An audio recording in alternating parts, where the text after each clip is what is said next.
Hi again, everyone. We'll be picking back up on chapter 47. I'm now on slide number 29 for dental models. So as I mentioned in the first part of lecture, I'm going to be kind of giving a overview of the PowerPoint and the material, and then you can go ahead and read the chapter and read the PowerPoint in depth, and then do your homework. And I think everything should make pretty good sense to you because this is a lot of kind of review of things we've already done. I didn't want to make these little pre-recorded videos too long because it's probably not as exciting to just listen to someone talk. So I know when I was getting my bachelor's degree, I would have instructors who would pre-record their lectures and they would be 2 hours long, and it was kind of mind numbing by the end of it. So I want to keep it short, and I think you all are capable of kind of working independently to understand the material a little bit more. And then, as I said, we'll recap next week so that we can make sure we're all on the same page and that we all understand everything. So dental models, as we know, are three-dimensional reproductions of the teeth and surrounding soft tissues of the patient's maxillary and mandibular arches. They're also referred to as study casts. So you might hear them called a cast or a study cast or a model. Models are used for diagnosing different treatment. They can be a visual presentation of dental treatment, and then they're also used to produce custom trays, orthodontic appliances, provisional coverage, and making night guards and other types of custom trays. There are three forms of gypsum products. So plaster or plaster of Paris is what we've been using to pour our models up. It's used mostly for pouring up preliminary impressions to make diagnostic models or for orthodontics. This is the weakest of the three types of gypsum. Dental stone is yellow. It's much stronger and denser than plaster and used for more durable diagnostic models, or as a working model for a denture case. So the laboratory technician might use yellow stone or dental stone to work on a denture case and kind of keep tweaking it as needed. Then high strength stone is also called densite or improved dental stone. I've always heard it just called high strength stone. It has the most strength, hardness, and dimensional accuracy and is used by the lab to create a die for indirect restorations. So creating a die for indirect restorations is basically creating a little cast of which then the crown, a permanent crown, can be made in lab. So in the lab. So I think I have a video I can post up of that so you guys can see that process. It's pretty neat to see how a crown is made in a lab. There's three different ways we can pour up our models. So the double pour method is when you pour into kind of the rubber molds as we have before. So that's the bottom reddish type of model. This has the anatomic portion being poured first, and then a second mix is used to prepare the art portion. So you can use a rubber mold for this, and it creates that beautiful art portion, and you don't even have to use a model trimmer, which is kind of nice. So that's the double pour method because you're creating two different mixes.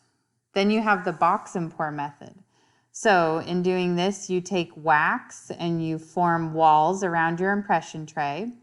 And that wax is about an inch above the palatal area. And then you pour your model up with that nice high wall. Then you can go ahead and trim everything down with a model trimmer to make it a nice, pretty steady model. And lastly, we have the inverted pour method, which is typically what we do in a general dental office, especially if these models are going to just be gross trimmed or trimmed all the way down to that little, just the rim of the teeth to make a bleach tray or anything like that. It's the inverted pour method. You mix one large mixture of plaster and then pour up the impression, then place a base of material on a tile or the counter. So you basically just build up like a big blob of excess material, and then you turn your alginate tray, your poured tray, over on top of that. So you guys did this in Dent 155 with Miss Delattre, the inverted pour method. So those are the three different types of, 3 different ways that you can be pouring up your dental models. So trimming dental models we did in lab. Just to confirm or to clarify, we have the anatomic portion. This is, I think, on your final exam and probably on your homework. The anatomic portion is the teeth, oral mucosa, and muscle attachments. And then the art portion is the base, back and posterior, the heel, sides, and canine to canine or the round form. So remember, the maxillary model is pointed, right? Canine to canine and pointed at the midline. And the mandibular model is round at the anterior, right? So make sure that you all remember that. Understand the difference between the anatomic and the art portion. The anatomic literally shows the anatomy, right? And the art portion is the pretty part that we trim up and make it all nice and presentable. So there's many different types of custom impression trays. You guys can kind of review these on your own, and then we can review them next week when we have a live lecture on Zoom. Again, you can kind of read through them. We will be making bleach trays, as you can see in this picture, out of thermoplastic resin. That's basically a plastic sheet that gets heated by that vacuum former that I showed you earlier on, and then melts and kind of sucks down onto a model to create a nice, beautifully formed custom tray. So I'll show you guys that. You'll get to be making some in our lab next week. There's several different types of dental waxes. Again, this will be on your homework and I think on your final, so it's good to understand a little bit about all of them. Utility wax is used often in the offices, and as is, where's our other one that I was going to show you?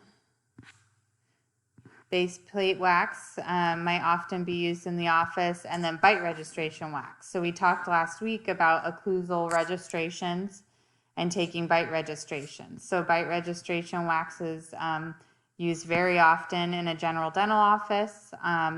It's softened in warm water, and then the patient bites down on it to give a registration of what their occlusion is. And then that goes along with impressions to the lab. So make sure you know about bite registration wax. You can read through the other ones. Utility wax is supplied in various forms. It's composed of beeswax, petroleum, and other soft waxes.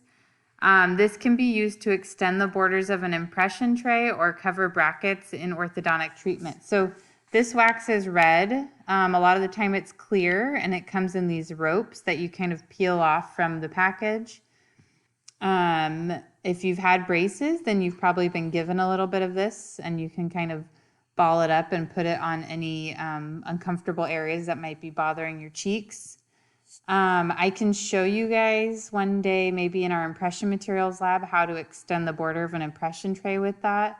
That's a great skill to know how to do if you're in the office and you have a patient who's maybe having a hard time taking a bigger tray in their mouth, but you do need to get a little bit further back. Maybe they have third molars, but they have a long, narrow mouth.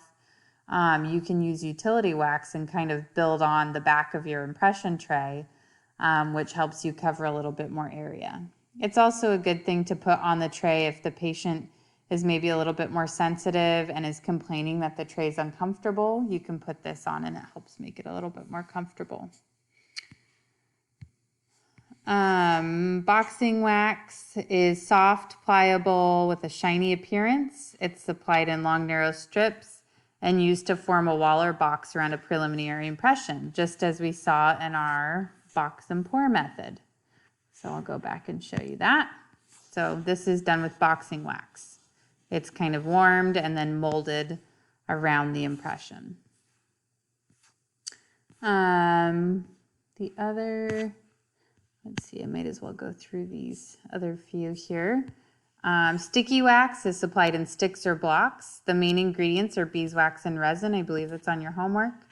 It's very brittle but becomes tacky when it's heated, and it's useful in the creation of a wax pattern or joining of acrylic resin. So a lot of times lab technicians will do a wax up. So they might use sticky wax to create a type of wax up, which is basically like creating a denture or removable prosthetic using wax rather than the actual material. Here's a picture of it. It can be used in the dental lab to fix a broken tooth on a cast. And it can be also used to kind of give a preview of what the actual restoration will be made from or made out of.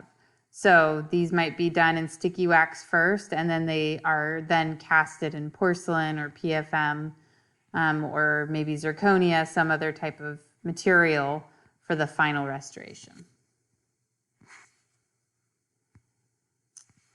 Inlay casting wax is hard, brittle, made from paraffin, carnauba, resin, and beeswax. It's used to create a pattern of the indirect restoration on a model. So again, here's another picture of them using wax on a die. So these little teeth are called the die.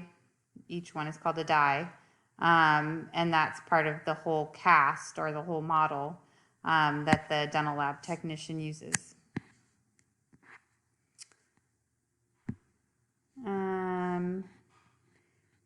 Yes, casting wax is used for single tooth indirect restorations, fixed bridges, and casting of metal portions on a partial denture.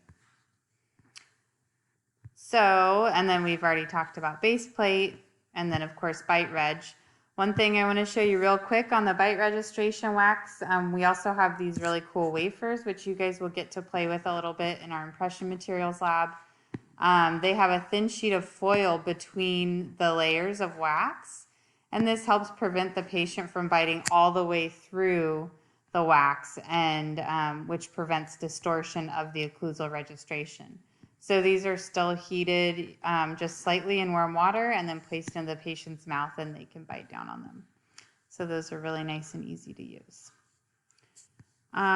So here on the last slide, as I said, I have some supplemental videos for you to check out on Facebow transfer, using a vacuum former, on a quick little video of what a dental lab technician does so that you guys can see that.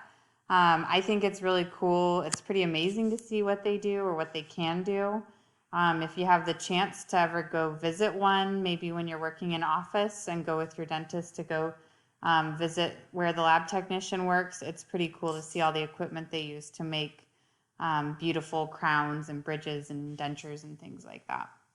And then lastly is on the CEREC, which I showed you guys last week, one video. This is a little bit longer video that goes through the process of taking digital impressions and then having the crown made in office. So CEREC was those crowns that were made in office from the little block of porcelain. So you guys can take a look at those videos. I think they'll hopefully clarify anything that might be foggy to you, and then you guys can also email me if you need confirmation on any homework or anything like that. So again, chapter 46 and 47 homework is due next Friday. Your little 5-point quiz for chapter 46 is due today. So if you haven't done that, please take advantage of getting those 5 points. It's just a quick little quiz, and it'll hopefully help confirm what you need to know from chapter 46. Okay, everyone, have a good weekend, and I will see you guys on Monday. Enjoy the rest of your afternoon, and thank you for listening in on these little pre-recorded lectures. All right, see you guys soon. Bye.